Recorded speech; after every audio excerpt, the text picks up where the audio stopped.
વિશ્વનાથ પાઠક નિબંધકાર તરીકે એના વિશે એ મુદ્દા વિશે આજે આપણે વાત કરવાની છે। આપણે જાણીએ છીએ કે રામનારાયણ વિશ્વનાથ પાઠકનું ગુજરાતી સાહિત્ય ક્ષેત્રે અર્પણ એ વિપુલતા તેમજ ગુણવત્તા બંને દ્રષ્ટિએ નોંધપાત્ર છે અને તેમણે કવિતા, વાર્તા, વિવેચન, પિંગળ એ બધાની સાથે સાથે નિબંધ ક્ષેત્રે પણ એટલું જ મહત્વનું પ્રદાન કરેલું છે। રામનારાયણ પાઠકના નિબંધોને આપણે બે ભાગમાં વહેંચી શકીએ। એક એમના ગંભીર નિબંધો જે 1956માં પ્રકાશિત મનોવિહાર નામના ગ્રંથમાં સમાયેલા છે અને બીજા જે છે એ હળવા નિબંધો। હાસ્યકાર રામનારાયણ પાઠક વિશે જ્યારે આપણે વાત કરીએ ત્યારે તેમના આ હળવા નિબંધો વિશે પણ આપણે વાત કરવાની આવે। આજે આપણે જે મુદ્દો લેવાનો છે એ રામનારાયણ પાઠકના ગંભીર નિબંધો એટલે કે મનોવિહારના નિબંધો વિશે વાત કરવાની છે। આવતીકાલના લેક્ચરમાં આપણે રામનારાયણ પાઠકના હળવા નિબંધો અને હાસ્યકાર રાવી પાઠક એના વિશે આપણે વાત કરવાની છે। તો મનોવિહારમાં ગંભીર નિબંધો છે અને સ્વૈર વિહાર ભાગ 1 અને ભાગ 2 ની અંદર હળવા નિબંધો છે, બરાબર, જેમાં મનોવિહાર 1956માં પ્રકાશિત થયેલો તેમનો ગ્રંથ છે, તો જેના વિશે આજે આપણે વાત કરવાની છે। ઓકે, ઉમાશંકર જોશી એમ કહે છે કે અહો વિરલ ચિત્ત સાજ અતિ સૂક્ષ્મદર્શી સૂચિ, બરાબર। એવી જ રીતે રામનારાયણ પાઠક એ વિવેચક, વાર્તાકાર, કવિ અને સ્વૈર વિહારી એટલે કે નિબંધકાર તરીકે જેટલા પ્રતિષ્ઠિત છે તેટલા જ એ ગંભીર અને ચિંતનાત્મક લેખોના સમર્થ લેખક તરીકે પણ ગૌરવશાળી સ્થાન પામે છે। તેમના જે ચિંતનાત્મક ગંભીર નિબંધો, લેખો જે છે એ અભ્યાસ યોગ્ય પણ છે અને આસ્વાદ્ય પણ છે। ચિંતનાત્મક ગુજરાતી નિબંધમાં રાવી પાઠકનું અમૂલ્ય પ્રદાન આપણને જોવા મળે છે।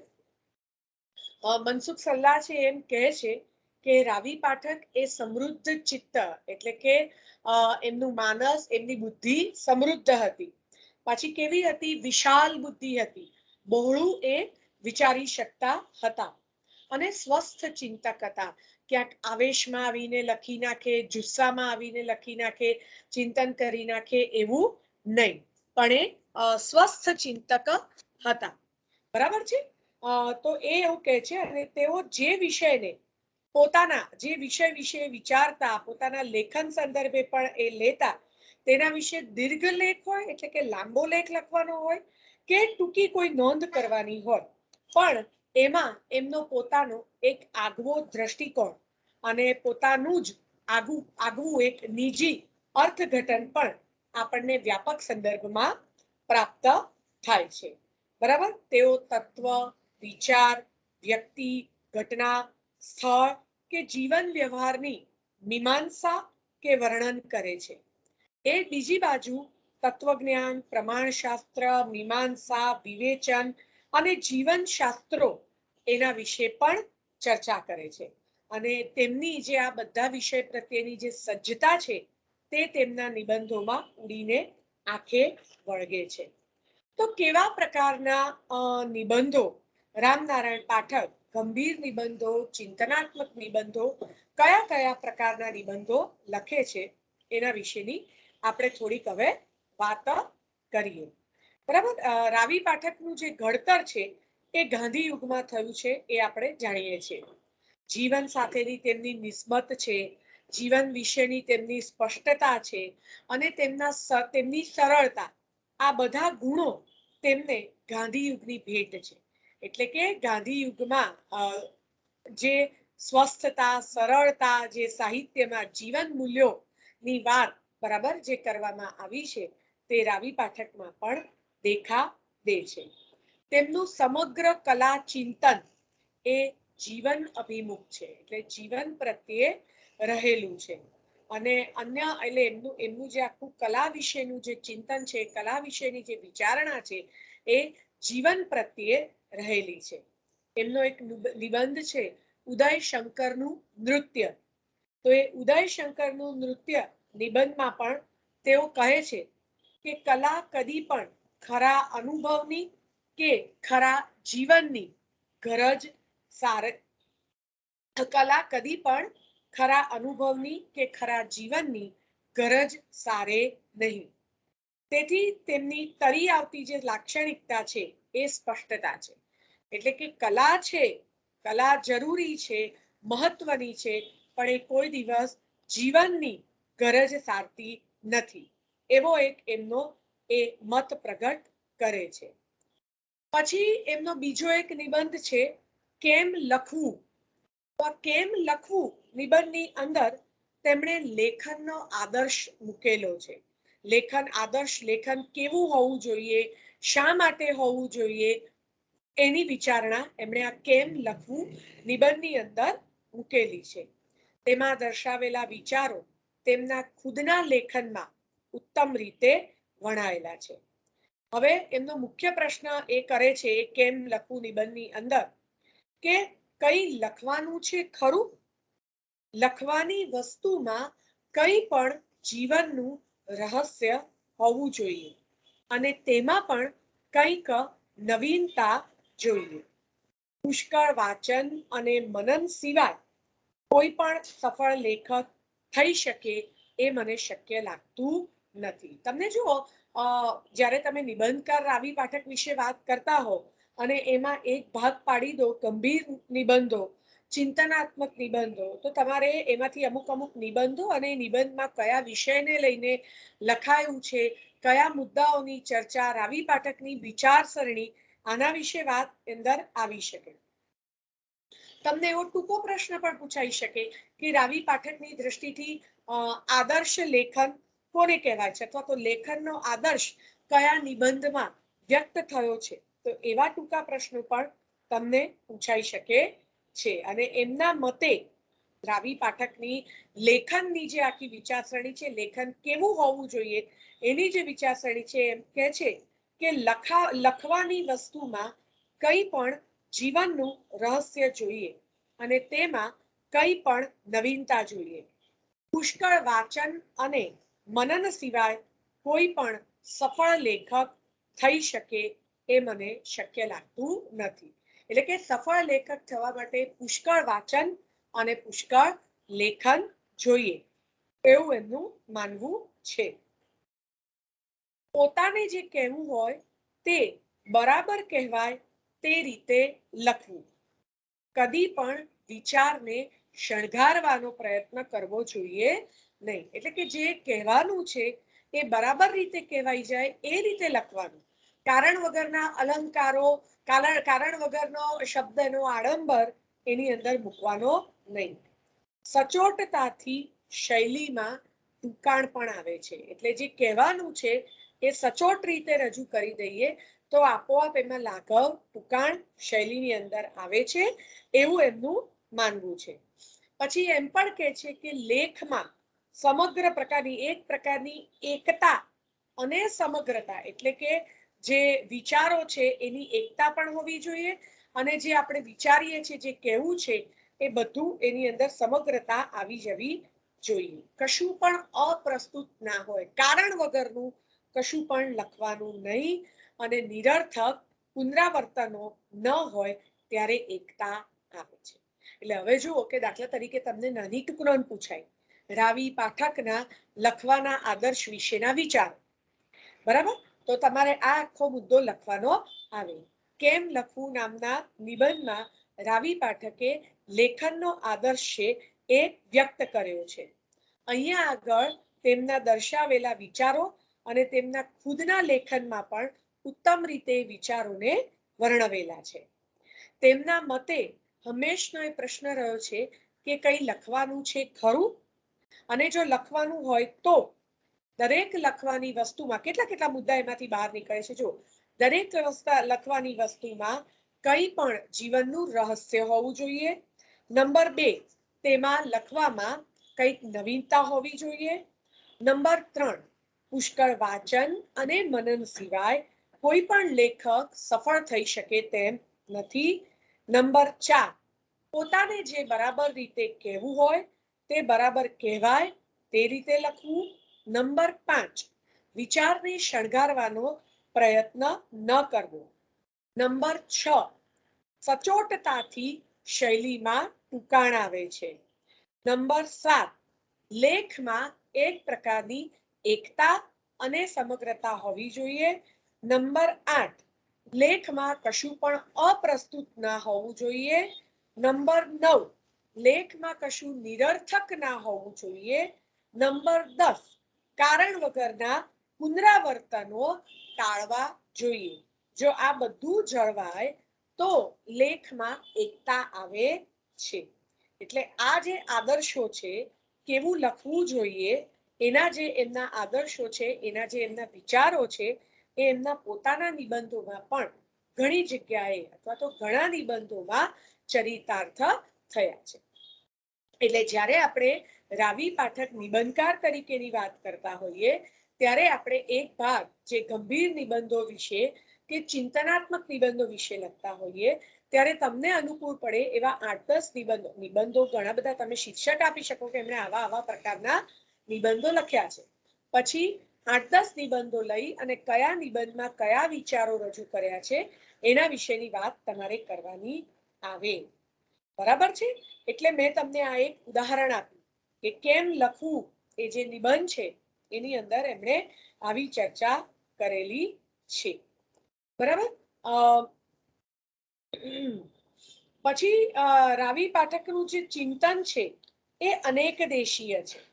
રાવી પાઠક વાત ડાયા ફિલસૂફ તરીકે કે જ્યારે હાસ્યકાર તરીકે વાત કરીશું ત્યારે હસતા ફિલસૂફ તરીકે એ જાણીતા છે. અનેક વિષયોમાં તેમનું ચિંતન, તેઓ અનેક વિષયોમાં ચિંતન કરી શકે છે.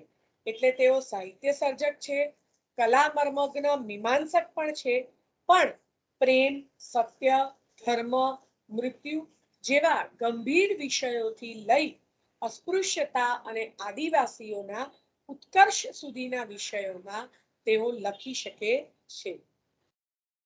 તેમના જે નિબંધના વિષયો છે, આ ખાસ ધ્યાનમાં રાખજો. જ્યારે તમારે ટૂંકનોંધ વિશેની વાત કરવાની, ટૂંકનોંધ લખો કે મોટો પ્રશ્ન લખો, એની અંદર આ મુદ્દો તો ખાસ લખવાનો છે. બરાબર? કે જ્યારે એમના નિબંધના, આપણે અત્યારે આજે ચિંતનાત્મક ગંભીર નિબંધો વિશે વાત કરી રહ્યા છે, તો તેમના આ ચિંતનાત્મક નિબંધો જે છે એના વિષયો કયા કયા છે, વિભાગવાર વિષયોને આપણે મૂકવા હોય તો નંબર 1, જીવનના મૂળભૂત પ્રશ્નો, જેમાં પ્રાર્થના, પ્રેમ, સત્ય, શિવ, મંગલ, મૃત્યુ, ધર્મ, આદર્શ, ધર્મગ્રંથો, આ બધા વિશે એમણે ચિંતન કર્યું છે. પછી નંબર 2, ઇતિહાસ, સંશોધન, સામગ્રી, પુરાણ, લોકકથા, નિરૂપણ પદ્ધતિ, આના વિશેની વાત છે. પછી નંબર 3, શિક્ષણ, શિક્ષક, છાત્રાલય, બોધ ભાષા, યુનિવર્સિટી, અસહકાર, કેળવણી, આ બધા વિશે એમણે વાત કરી છે પોતાના નિબંધોમાં. પછી નંબર 4, પુસ્તકાલય અને પુસ્તક વાચન, આના સંદર્ભમાં પણ એમણે પોતાના નિબંધોમાં વાત કરી છે. અને નંબર 5, સામાજિક પ્રશ્નો, સમાજ સેવા, પ્રજાની નબળાઈ, સ્ત્રીઓનું સ્થાન, અસ્પૃશ્યતા, લગ્ન, દાન, રૂઢિ, બારડોલીનું સમાજ દર્શન જેવા મુદ્દાઓને પણ તેમણે ક્યાંક ને ક્યાંક પોતાના લેખોમાં સમાવેલા છે. પછી નંબર 6, તો એમણે કલા, નૃત્ય, સંગીત, ચિત્ર, સ્થળ સૌંદર્ય, વ્યક્તિ ચિત્રો, આત્મકથન, ભાષા વિશેષતા અને પ્રાસંગિક ચર્ચા જેવા લેખો પણ તેમણે, જેવા વિષયો પર પણ તેમણે લેખો લખ્યા છે, નિબંધો લખ્યા છે. બરાબર? એટલે વિષયો પણ બહોળા પ્રમાણમાં રાવી પાઠકના નિબંધોમાં વિષયો આપણને બહોળા પ્રમાણમાં જોવા મળે છે. વિષયોનો વ્યાપ આપણને અહીંયા આગળ જોવા મળે છે. હવે જુઓ, વળી એકાદ નિબંધ વિશે થોડીક વાત કરીએ તો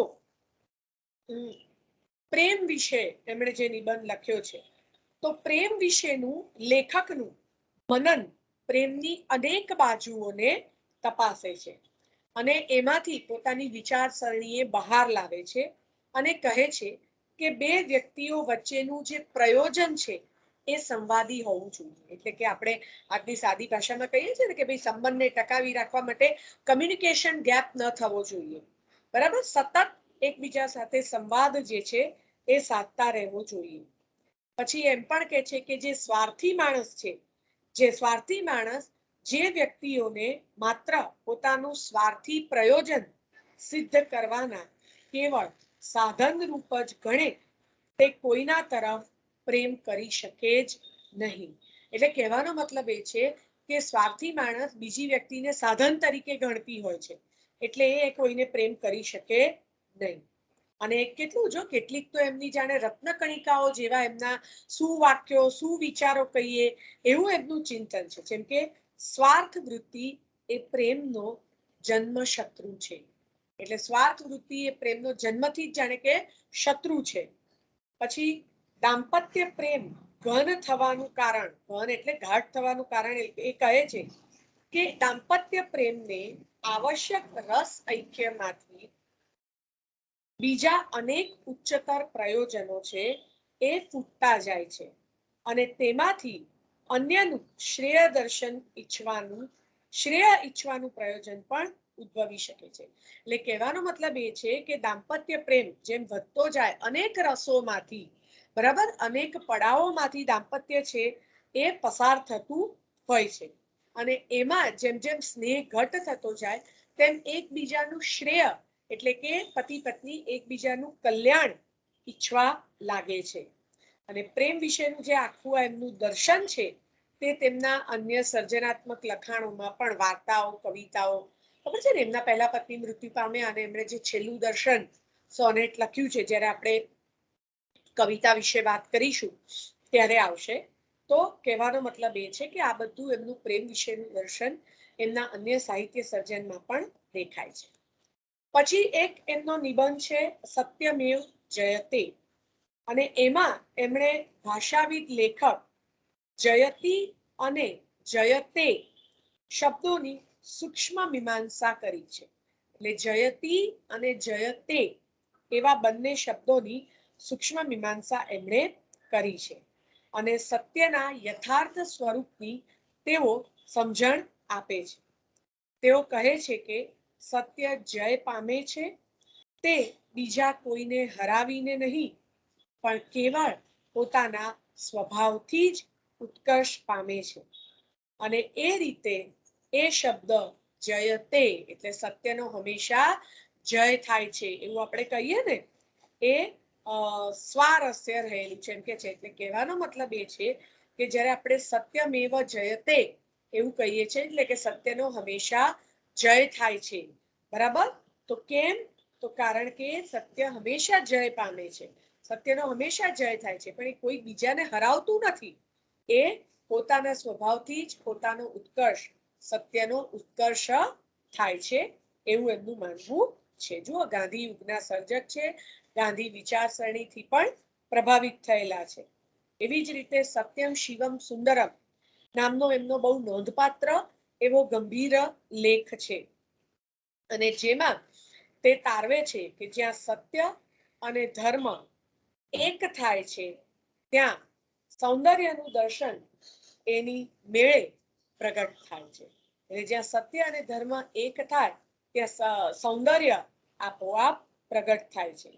એટલા જ માટે મહાન ધર્મોની ઉત્પત્તિ સાથે મહાન કળાઓનો પણ એકદમ વિકાસ થયેલો ઇતિહાસમાં નજર પડે છે. એટલે કહેવાનો મતલબ રાવી પાઠકનો એવો છે કે જ્યાં સત્ય અને ધર્મ બંને ભેગા થઈ જાય છે એમાંથી સૌંદર્ય આપોઆપ નીપજે છે. અહીંયા કલાના સૌંદર્યની વાત છે, બરાબર છે. એટલે એમનું માનવું છે કે જ્યારે જ્યારે જગતમાં મહાન ધર્મો ઉદ્ભવ્યા છે, દાખલા તરીકે મહાવીર દ્વારા, બુદ્ધ દ્વારા, બરાબર, આ ઉદાહરણો છે. તો કે મહાન ધર્મો જ્યારે જ્યારે પણ ઉત્પત્તિ પામ્યા છે, હિન્દુ ધર્મ હોય, ઇસ્લામ ધર્મ હોય, ખ્રિસ્ત ધર્મ હોય, જ્યારે જ્યારે પણ ધર્મનો ઉદય થયો છે ત્યારે એની સાથે સાથે મહાન કળાઓનો પણ વિકાસ થયેલો ઇતિહાસમાં નજરે પડે છે. બરાબર, તો આવું એમનું સત્યમ શિવમ સુંદરમ એના વિશે પણ એમનું માનવું હતું. પછી માનવની વિશેષતા નામનો એમનો એક નિબંધ છે, માનવની વિશેષતા. અને એમાં એમણે ધર્મને માણસનું વિશેષ એટલે કે ખાસ કહીને મૂલવ્યો છે. બરાબર. તે એમ કહે છે કે તારતમ્ય બુદ્ધિ એટલે નિરક્ષીનો વિવેક, સારું નરસું પારખવાની જે આખી બુદ્ધિ છે એ પાછી માણસ પાસે હોય છે. અને એ બુદ્ધિ માણસને અન્ય પ્રાણીઓ કરતા જુદો પાડે છે. એટલે એવા વિચારો પણ એ આ માનવની વિશેષતા એની અંદર દેખાડે છે. આ જે આખો નિબંધ છે એમાં એ માણસની પરમોચ્ચ વિશેષતા તરીકે કાલ બુદ્ધિને એટલે કે વિચાર કરવાની જે આપણી ક્ષમતા છે, બરાબર. આપણે જે તારતમ્ય શબ્દ વાપરે છે ને, એટલે કે ભાવાર્થ સારાંશ એટલે કે જે ઘણું બધું છે એમાંથી એનો સાર તારવી લેવાની બુદ્ધિ માણસ પાસે છે. અને એ બુદ્ધિને કારણે એ અન્ય પ્રાણીઓ કરતા એને જુદો પાડે છે એવું રાવી પાઠકનું માનવું છે.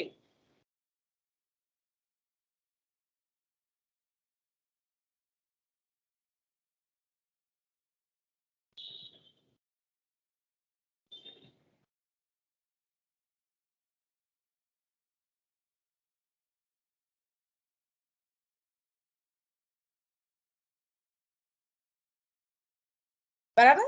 અને પાછા એમ કહે છે કે સાહિત્ય જે છે એ વસ્તુને દિક્કાલમાં રજૂ કરે છે. બરાબર. એટલે ચારે તરફ તરફ એ અને કોઈ પ્રશિષ્ટતા એટલે કોઈ પણ સમયમાં સાહિત્ય છે એ સાહિત્ય વસ્તુને રજૂ કરે છે. પછી આ જે આખો નિબંધ છે એમની માનવની વિશેષતા, એમાં એમની મૌલિક ચિંતન શક્તિ પણ આપણને દેખાય છે. અને મૃત્યુ વિશેનું ચિંતન પણ આમાં છે, જેમાં એ કહે છે કે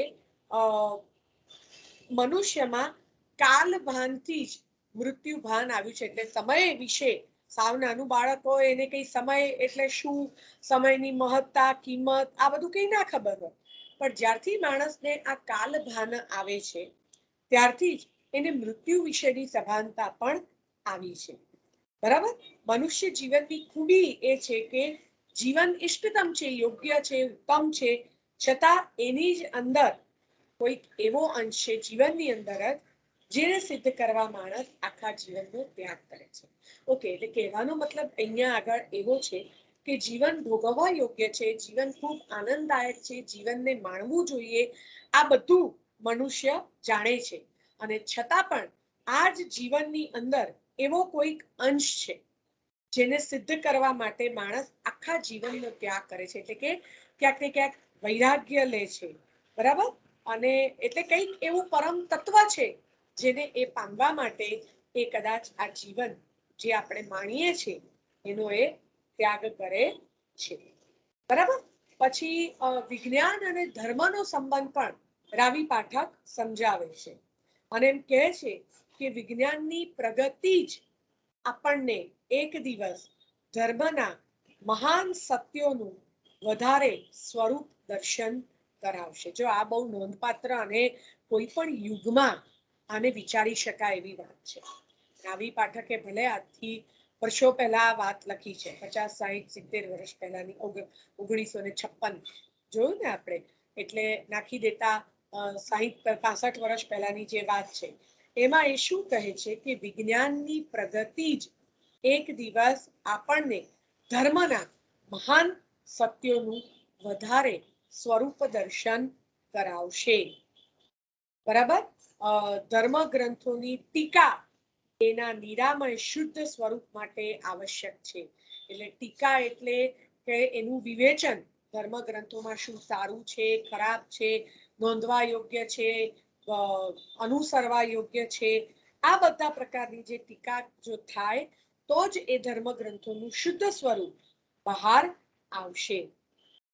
જીવનમાં આદર્શને સ્થાન એવો જે એમનો એક નિબંધ છે એમાં એ હોબી એટલે કે શોખ અને આદર્શનો ભેદ સ્પષ્ટ કરી આદર્શ વગરનો માણસ એ ચૈતન્યહીન પ્રાણી છે એમ દર્શાવી અને આસ્તિકની નવી વ્યાખ્યા આપે છે. એટલે કે કહે છે કે કોઈ જેના જીવનમાં આદર્શ નથી એવો માણસ, જેના જીવનમાં કોઈ આદર્શ નથી એવો માણસ ચૈતન્યહીન, ચેતના વગરના માણસ, ચેતના વગરના પ્રાણી જેવો છે. બરાબર?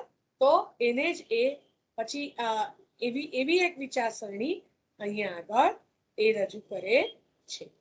તો આ બધા ચિંતનની સાથે સાથે મનોવિહારના નિબંધોમાં ક્યાંક ને ક્યાંક ઇતિહાસ વિશેનું ચિંતન અને મનન પણ રામનારાયણ પાઠકના નિબંધોમાં આપણને દેખા દે છે. પુરાણો, ઇતિહાસોની સામગ્રી પૂરી પાડનારા, દાખલા જાણે કે એમના નિબંધો બની રહે છે. જે પુરાણો જે છે એ આપણને ઇતિહાસ સામગ્રી પૂરી પાડે છે એવું રાવી પાઠક કહે છે. અને એમાં એમ કહે છે કે રાજા એ સમાજનું એકમાત્ર અંગ જ છે. વધારે મહત્વનો ઇતિહાસ તો આખા અનેક ઊંચા નીચા થરોમાં જીવન નિર્વાહ કરતા સમાજનો હોવો જોઈએ. અને પુરાણો આખા સમાજ વિશેનું પુષ્કળ સાહિત્ય પૂરું પાડે છે. ઓકે, જો હવે આ કેટલો આજે લોકશાહીમાં પણ આ વસ્તુ સમજવાની વાત છે. જુઓ, રાજા એ સમાજનું એકમાત્ર અંગ જ છે. એટલે રાજા સર્વોપરી નથી હોતો. રાજા એ આખો સમાજ નથી. રાજા એ સમાજનું અંગ છે. બરાબર? અને એમાં પણ વધારે મહત્વનો ઇતિહાસ, એટલે જે ઇતિહાસ છે એ તો સમાજ અને સમાજમાં ઊંચા નીચા સ્તરે એટલે વિવિધ સંઘર્ષ કરીને જે નિર્વાહ કરે છે તેવા સમાજનો ઇતિહાસ હોવો જોઈએ. રાજા તો એનો એક ભાગ છે. અને આપણા જે પુરાણો છે એ સમાજ વિશેનું પુષ્કળ સાહિત્ય આપણને પૂરું પાડે છે એવું રાવી પાઠક કહે છે. ઇતિહાસ નિરૂપણમાં સાચી દ્રષ્ટિ એવા એમના નિબંધમાં એમ કહે છે કે ઇતિહાસમાં આપણે જે હકીકતો ભેગી કરીએ છીએ તે રસ નિષ્પત્તિના નિયમને આધારે કરીએ છીએ. બરાબર? એટલે ઇતિહાસમાં જે બી આપણે હકીકતો, એટલે એમાંથી પાછો દાખલા તરીકે રાણા પ્રતાપની કે શિવાજીની જે હકીકતો ભેગી કરી એમાંથી જુદા જુદા રસ, બરાબર, વીર રસ છે, કારુણ્ય રસ છે, બરાબર, હાસ્ય રસ છે, શૃંગાર રસ છે. તો કહેવાનો મતલબ એ છે કે રસ નિષ્પત્તિના નિયમના આધારે આપણે એ બધું ભેગું કરીએ છીએ. એટલે ઇતિહાસની બાબતમાં ઇતિહાસથી અતિરિક્ત, એટલે ઇતિહાસ સિવાય એનું કોઈ પ્રયોજન, કોઈ કારણ હોતું નથી. માણસ જાતના રસો જેમ જેમ બદલાતા જાય છે એ જુદી જુદી અવસ્થામાં હોય માણસ. બરાબર ને? ક્યારેક અદ્ભુત રસની અવસ્થામાં હોય, કે ક્યારેક શાંત રસની અવસ્થામાં હોય, કે ક્યારેક રૌદ્ર રસની અવસ્થામાં હોય. તેમ ઇતિહાસ પણ જુદી જુદી રીતે લખાતા જાય છે એવું એમનું માનવું છે. બરાબર? હવે એવી જ રીતે જો સત્ય વિશે એમણે વાત કરી, પ્રેમ વિશે એમણે વાત કરી, માનવની વિશેષતા વિશે રાવી પાઠકે વાત કરી, પછી વિજ્ઞાનના સંદર્ભમાં વાત કરી, લેખનના આદર્શના સંદર્ભમાં પણ એમણે વાત કરી. બરાબર? ઇતિહાસ વિશે વાત કરી. એવી જ રીતે શિક્ષણ વિશેનું પણ એમનું જે ચિંતન છે એ પાયાનું અને સૂક્ષ્મ વિવેક ભર્યું છે. એટલે રાવી પાઠકનું શિક્ષણ વિશેનું ચિંતન પાયાનું છે અને સૂક્ષ્મ છે. તેમણે પોતે પણ જીવનભર શિક્ષણ કાર્ય કરેલું છે. આપણે એમના જીવન વિશે જ્યારે ભણ્યા ત્યારે આપણને ખબર છે. તેમનું ચિંતન તાજું છે. બરાબર? શિક્ષણ વિશેનું ચિંતન, એમાં શિક્ષકની રીત ભાગ એ શીર્ષકથી એમણે જે નિબંધ આપ્યો છે તેમાં તેમની જે વિચારણા છે એ ઉત્તમ શિક્ષકની લાક્ષણિકતાઓ તેમણે એની અંદર દર્શાવી આપી છે. પછી છાત્રાલય અંગેની, છાત્રાલય એટલે જેને આપણે હોસ્ટેલ કહીએ છીએ, તો છાત્રાલય અંગેની જે સર્વાંગી વિચારણા છે એ લેખકની કેળવણી વિશેની સમજ આમ તો અહીંયા છાત્રાલય છે ને બોર્ડિંગ સ્કૂલના અર્થમાં છે કે જ્યાં અભ્યાસ પણ હોય અને જ્યાં વિદ્યાર્થીઓ રહેતા પણ હોય એવા અર્થમાં. એટલે તે એમના મનમાં કેળવણી પ્રક્રિયાનું જે મહત્વ છે એ સ્પષ્ટ છે. બરાબર. કેળવણી વિશેની એમની સમજ, કેળવણી વિશેની એમની વિચારણા પણ સ્પષ્ટ છે. એમનું જે શિક્ષણ છે એ ઢાળીને માણસ બનાવવાનું સમજે છે. ઘડીને એટલે શિક્ષણ છે એ માણસને ઢાળે છે અને એમાંથી માણસ તરીકેનું નિર્માણ થાય છે. પછી આ સિવાય બોધ ભાષા કે યુનિવર્સિટી વગેરે નિબંધોમાં પણ તેમણે શિક્ષણ વિશેની ઉચ્ચ આદર્શ માટેની પ્રીતિ પણ દર્શાવેલી છે. લેખક પોતે ગુજરાત વિદ્યાપીઠ, ગાંધીજી, અસહકાર આંદોલન આ બધાના ભાગ હતા. બરાબર. પણ કેળવણીની સ્વાયત્તા, કેળવણી તો સ્વતંત્ર હોવી જોઈએ એવું પણ એમનું માનવું છે. જો એમ કહે છે કે જેમ વિદ્યાર્થી પોતે સ્નેહ લગ્ન શું છે તેનો અભ્યાસ કરે છે ખરો, પણ પોતે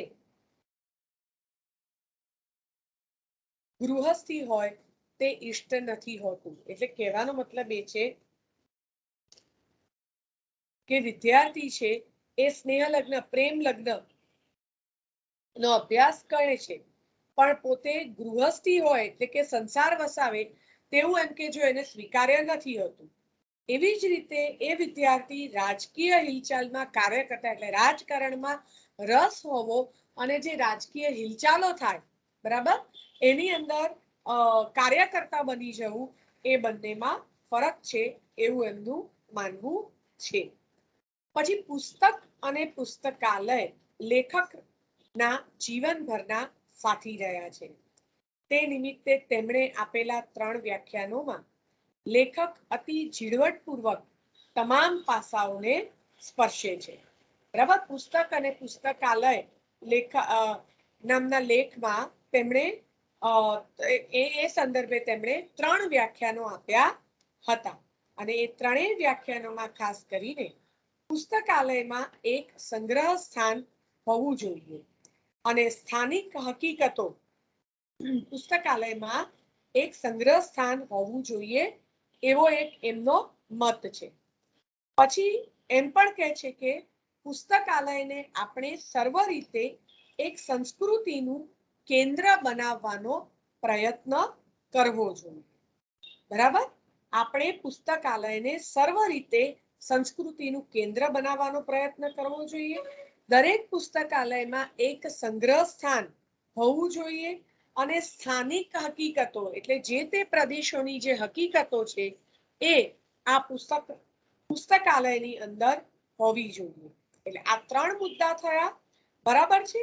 એટલે આ 3 આદર્શ એમની સામે છે પુસ્તક અને પુસ્તકાલયના સંદર્ભે. પછી એમ પણ કહે છે કે દરેક માણસે હોબી વિકસાવવી જોઈએ એટલે કે શોખ ચોક્કસ વિકસાવવો જોઈએ અને તેમજ જે વાંચન તમે કરો છો એમાં કોઈ એકાદ વિષયમાં પણ વધારે ઊંડાણથી દરેક જણાએ વાંચવું જોઈએ. તે આચાર્ય ક્ષિતિમોહન સેનનું એક દ્રષ્ટાંત ટાંકે છે. ખેડૂત જેમ આખું ખેતર ખેડે છે પણ તે સાથે એક જગ્યાએ કૂવો કરે છે, તે જ પ્રમાણે માણસે જ્ઞાનના બધા વિષયોને સ્પર્શ કરવો જોઈએ અને તે સાથે એક વિષયમાં ઊંડા ઉતરવું જોઈએ. આવું એમનું કહેવું છે. એટલે જેમ ખેડૂત આખું ખેતર ખેડે બરાબર અને એક જગ્યાએ કૂવો પણ કરે એવી રીતે માણસે જ્ઞાનના બધા જ વિષયોને સ્પર્શ કરવો જોઈએ. દરેક વિષય વિશે જાણવું ચોક્કસ જોઈએ પણ એની સાથે સાથે કોઈ એકાદ વિષય તો એવો રાખવો કે જેમાં તેણે ઊંડા ઉતરવું જોઈએ. અને એમ પણ કહે છે કે અમુક અંતરે વાંચવાના ઉપવાસ પણ પાળવાના, અતિ વાંચન પણ કરી લેવું જોઈએ નહીં. તો પુસ્તક, વાંચન, પુસ્તકાલય એના સંદર્ભે એમના આ સ્પષ્ટ વિચારો આપણને દેખાય છે. પછી એમનો આ જે સંગ્રહ છે મનોવિહાર એની અંદર તેમણે 14 વ્યક્તિ ચિત્રો રેખાચિત્રો પણ આપ્યા છે, જેમાં ગીજુભાઈ બધેકા, આનંદ શંકર ધ્રુવ, નાનાલાલ મેઘાણી, બળવંતરાય ઠાકોર, આ બધાના જે ચિત્રો છે એમણે સુરેખ અને ઝીણી ઝીણી એમની લાક્ષણિકતાઓને ઉપસાવતા બનાવ્યા છે. એટલે ઝીણી ઝીણી આ દરેક મહાનુભાવની ઝીણી ઝીણી લાક્ષણિકતાઓ પણ તેમને બતાવી છે. આ સિવાય દરેકનું જે આખું સમગ્ર કાર્ય છે એને સંક્ષેપમાં પણ એમણે મૂલવ્યું છે. એ દરેકની શક્તિઓ અને મર્યાદાઓને પણ તેમણે અવલોકી છે અને તટસ્થતાથી આ દરેક રેખાચિત્ર તેમણે નિરૂપ્યું છે. બરાબર.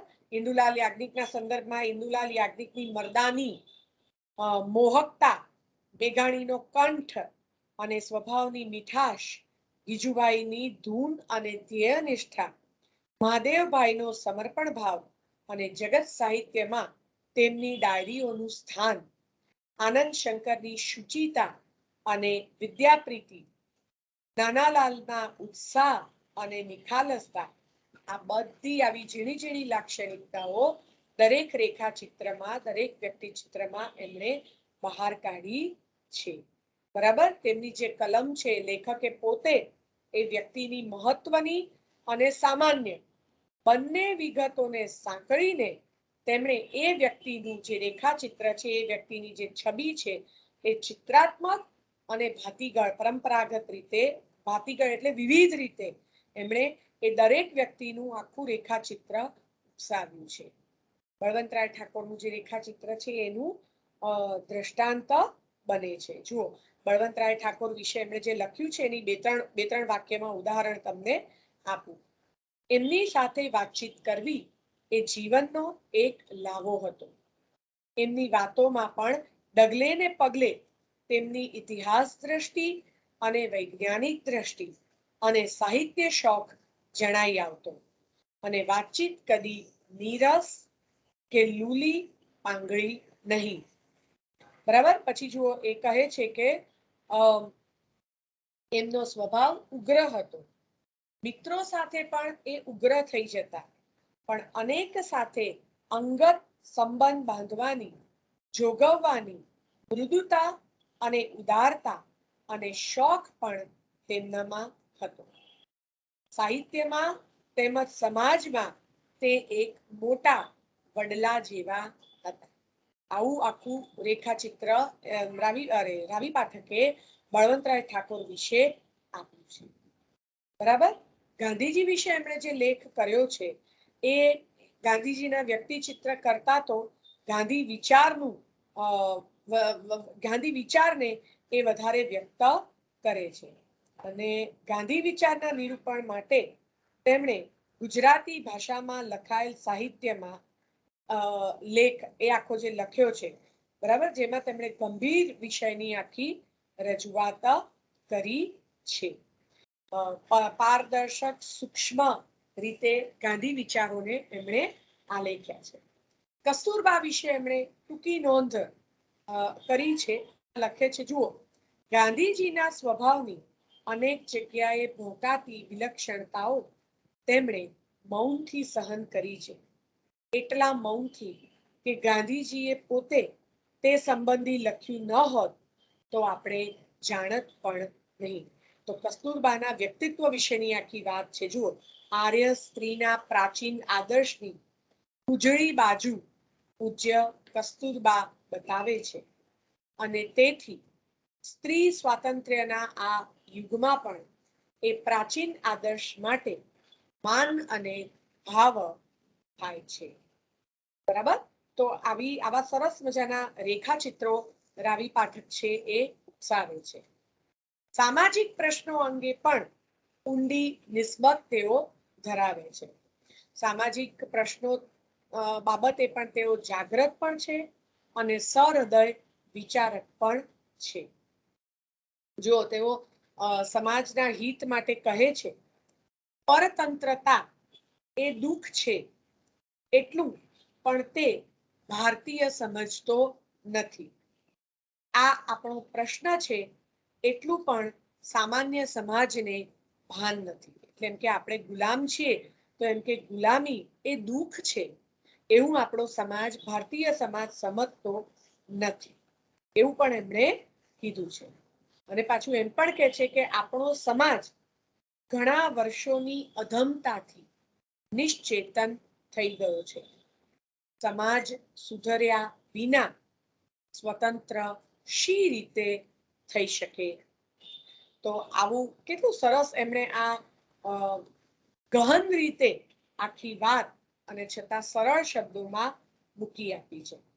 સમાજ સેવાનું જે આખું મહત્વ છે, શિક્ષણની દ્રષ્ટિએ મહત્વ, પછી શિક્ષણનો સામાજિક અનુબંધ, જ્ઞાતિ સંસ્થાઓ, સ્ત્રીઓનું સ્થાન, અસ્પૃશ્યતા, ધર્મ સંસ્થાઓ વગેરે વિષયો પર તેમનું ચિંતન આપણને આ ગ્રંથમાં જોવા મળે છે.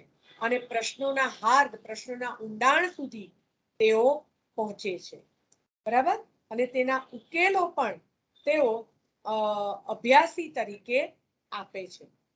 ધર્મ સંસ્થાઓનું જે સાર્થક્ય છે એના સંદર્ભમાં એમ કહે છે કે સાચું તો એ છે કે ધર્મે સૌથી પહેલા વ્યવહારને શુદ્ધ કરવો જોઈએ અને વ્યવહારમાં પ્રેરણા આપવી જોઈએ. પછી એમ પણ કહે છે કે જો જુવાન માણસો પોતાની પત્ની વિના રહી શકતા નથી, વિયોગ સાખી શકતા નથી, તેનું કારણ પણ હું પ્રેમ નથી માનતો, પણ આ જ્ઞાન તંતુની અસ્થિરતા માનું છું. તો આવી એક પ્રજાના જ્ઞાન તંતુની નબળાઈને પણ તેઓ બહાર લાવે છે. અસ્પૃશ્યતાનો પ્રશ્ન એ ધર્મનો નહીં, વ્યવહારનો ગણીને તેઓ તેની છણાવટ કરે છે. એટલે અસ્પૃશ્યતાના પ્રશ્ન વિશે પણ તેઓ પોતાના વિચાર રજૂ કરે છે. પછી રાવી પાઠક છે, એમના લેખોમાં આપણને સાહિત્ય ચિંતન કલાની દ્રષ્ટિથી પણ આપણને દેખાય છે. શરદોત્સવ અને મુંબઈમાં નવરાત્રના ઉત્સવો, એમાં ખાસ કરીને સંઘ નૃત્ય, ગરબા અને ગરબીની વિચારણા એમણે કરી છે. ખાસ કરીને શ્રાવ્ય, દ્રશ્ય અને નાટ્ય કલાની અભિવ્યક્તિ, ભિન્નતા, સંગીતના પ્રાધાન્યનો નકાર અને નૃત્યમાં પૌરુષ નૃત્યનું સ્થાન, આ બધા મુદ્દાઓની પણ ચર્ચા એમણે કરી છે. જુઓ, ધર્મ, ચિંતન, શિક્ષણ, સામાજિક સમસ્યાઓ, આ બધાથી લઈ અને એમણે કલા વિશેની પણ એટલી જ ઉત્કટ રીતે અને ગહન અને વિશદ ચર્ચા રાવી પાઠકે કરી છે. એવું કે જો કેવું એમનું મૂલ્યાંકન, આખું અવલોકન કેવું છે કે ગાગરની જગ્યાએ, બરાબર, મોટી ગાગર હોય, ગરબો જેને આપણે કહીએ, તો ગાગરની જગ્યાએ લોટા વાપરવાથી નૃત્યની આકૃતિ બેડોળ બને છે, એના તરફ પણ તેમણે ધ્યાન દોર્યું છે. પછી નૃત્ય સંગીતની ખૂબીઓ પણ તેમણે ખૂબીઓની પણ તેમણે ચર્ચા કરી છે. અને કહે છે કે વધારે સમૃદ્ધ અને સંગીત ક્ષમતો પુરુષનો જ અવાજ છે, એવું કહે છે. ઉદય શંકરના નૃત્યની તુલનામાં સ્ત્રી વેશમાં નાચનાર એક વ્યક્તિ છે, એને જોઈને લેખક ઉકળી ઉઠી છે અને કહે છે કે મને તો એમ થાય છે કે આ નાચને ફોજદારી ગુનો ગણવો જોઈએ. એટલે કહેવાનો મતલબ એ છે કે નૃત્ય વિશેના, સંગીત વિશેના પોતાના વિચારો એ બહુ સચોટતાથી, દ્રઢતાથી રજૂ કરે છે. અજંતા ઇલોરાની જે ગુફાઓ છે, તે અજંતામાં યક્ષ દંપતીનું ચિત્ર અને કનુ દેસાઈ તથા સોમાલાલ શાહના ચિત્રોનું જે આખું સંપુટ છે, સંગ્રહ છે, એના અવલોકનમાં તેઓ પ્રત્યેક ચિત્રની રંગ, છાયા, ભાવ, રેખા, આ બધાની સૂક્ષ્મતા ભરી છણાવટ કરે છે.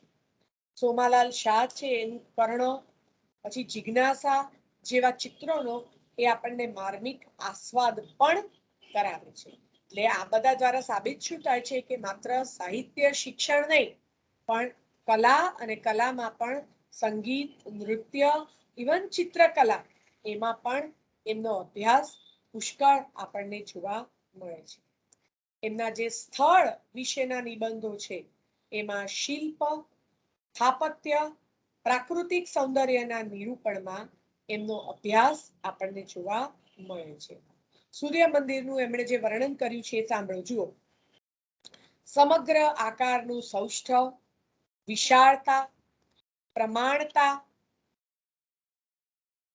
નીચેનો પ્લાન તેમજ ઉપરનો ઉઠાવ, આકાશમાં પડતી બાહ્ય રેખા અને જુદા જુદા દ્રષ્ટિબિંદુથી ખડું થતું દ્રશ્ય, એ સર્વમાં આ સૂર્ય મંદિર સ્થાપત્ય કલાનો એક અપ્રતિમ નમૂનો છે. એટલે જો સ્થાપત્ય કલા પ્રત્યે પણ એમણે ઊંડો અને ઝીણવટભર્યો અભ્યાસ જે છે એ કર્યો છે. બરાબર. એટલે આના વિશે પણ, એટલે રાવી પાઠકના કલા વિશેના વિચારો, અને એમાં પણ સંગીત, નૃત્ય, ચિત્રકલા, એના વિશેના વિચારો, શિલ્પકલા, સ્થાપત્ય કલા, આ બધા વિશે એમણે જે ગહન ચર્ચા કરી છે એનો પણ મુદ્દો તમારે લખવાનો આવે. પાછા એમના જે સ્થળ વિશે નિબંધો છે એમાં તેમણે ભયાનક રસનો એક ઉલ્લેખ કર્યો છે. ખાસ કરીને ભેડાઘાટ જે સ્થળનું નામ છે તેનું સૌંદર્ય તેમણે માણ્યું છે.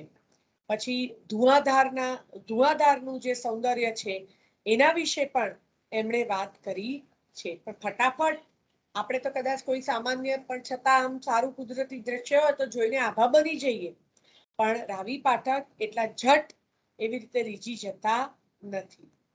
એ ધુઆધારનું સૌંદર્ય દર્શન કરે છે, પછી લખે છે કે આ દ્રશ્યમાં બળ છે, વેગ છે, પ્રભાવ છે, પણ તે સઘળું એટલું મહાન નથી કે કલ્પનાનો પરાભવ કરી શકે. એટલે કલ્પના શક્તિમાં જેટલું સૌંદર્ય હોય એટલું આ મહાન નથી. એવી જ રીતે એમણે ભયાનક રસનો પણ એમણે સ્વીકાર કર્યો છે. અને ભેડાઘાટનું જે સૌંદર્ય છે એની અંદર જુઓ, તેઓ લખે છે, આ આખો માર્ગ નર્મદા બહુ વિચિત્ર, રમણીય, ભયાનક દેખાય છે. પાણી એટલામાં 250-300 ફીટ ઊંડા છે. બે બાજુ આસમાની, સફેદ, પીળા આરસની નિત્ય અનિયમિત ઊંચાઈની ભેખડો ઊભી ઝૂકી રહેલી દેખાય છે. આ ભેડાઘાટ દિવસે અને રાત્રે એમ બંને વખતે જોવા જેવો છે. તો સ્થળ વિષયક નિબંધો પણ અને એમાં પાછું પોતાનું ચિંતન પણ રાવી પાઠક છે એ આ રીતે વ્યક્ત કરે છે. બરાબર. રાવી પાઠકનું પ્રાસંગિક લખાણ હોય કે કોઈ પણ વક્તવ્ય હોય એ કિંમતી આવા વિચાર કણોથી ભરેલું હોય છે. વાર્તાલાપ, ઋણ સ્વીકાર, પ્રશ્નોત્તરી, રામ વનવાસ, બિલીપત્ર જેવા લખાણોમાં વાચકને કોઈક વિચારણીય મુદ્દો મળ્યા વિના રહેતો નથી. એટલે ક્યાંક ને ક્યાંક કોઈક વિચારણીય મુદ્દો તો એમના લેખોમાં આપણને મળી જ રહે છે. જો દાખલા તરીકે રામ વનવાસ નામનો એમનો જે લેખ છે એમાં ભવભૂતિ જેવો મોટો કવિ બ્રહ્મચર્ય પાળતા દંપતીને અસહજ એવું સંભોગ શૃંગારનું વર્ણન કરીને કેવો વિરોધાભાસ સર્જે છે તેની એક નોંધ તેઓ કરે છે. પાત્રોને અસ્વાભાવિક બનાવે છે એ કવિના પ્રમાદની નોંધ, એટલે કે ભવભૂતિ જેવા ઉત્તમ સર્જકની પણ તેઓ ક્યાંક જ્યાં અવલોકન કરતા જરૂર જણાય તો ટીકા કરવાનું એ ચૂકતા નથી. તો રાવી પાઠકના લેખનમાં આપણને કેટલાક વિશિષ્ટ અને અપરિચિત શબ્દ પ્રયોગો પણ દેખાય છે. તેમણે સમાસો પણ એટલા જ પ્રયોજ્યા છે, જેમ કે કાર્યકર્તા, કાર્યકર ઉપાય, કુલાશ, કફોડું, પછી મોભાગ્ર બુદ્ધિ, સમય મોટા પરોઢનો, શ્રમ ભીરુતા, પુનરુજ્જીવિક, સંબંધ ઘન હતો જેવા શબ્દ પ્રયોગો આપણને દેખાય છે. બરાબર. એટલે મનોવિહાર અને મનન વિહાર ના બંને ભાગને સાથે જોવાથી રાવી પાઠકની નિર્મલ અને વિશાળ વાણીનો આપણને અનુભવ થાય છે. એમના લેખો, નિબંધો એ ગુજરાતના અલ્પધન નિબંધ સાહિત્યમાં ઐતિહાસિક તેમજ કલા દ્રષ્ટિએ એક મૂલ્યવાન અર્પણ છે. અને તે કારણે કાકા સાહેબ કાલેલકર હોય, વિજયરાય વૈદ્ય, ધૂમકેતુ વગેરે નિબંધકારોની પરંપરામાં રાવી પાઠક જે છે એ ગૌરવભર્યું સ્થાન પામે છે. તો આટલી આજે આપણે વાત કરી નિબંધકાર રાવી પાઠક, એનો પહેલો ભાગ ગંભીર નિબંધો, જે 1956માં પ્રકાશિત થયેલા મનોવિહાર નામના એમના ગ્રંથમાં સંગ્રહિત થયેલા છે.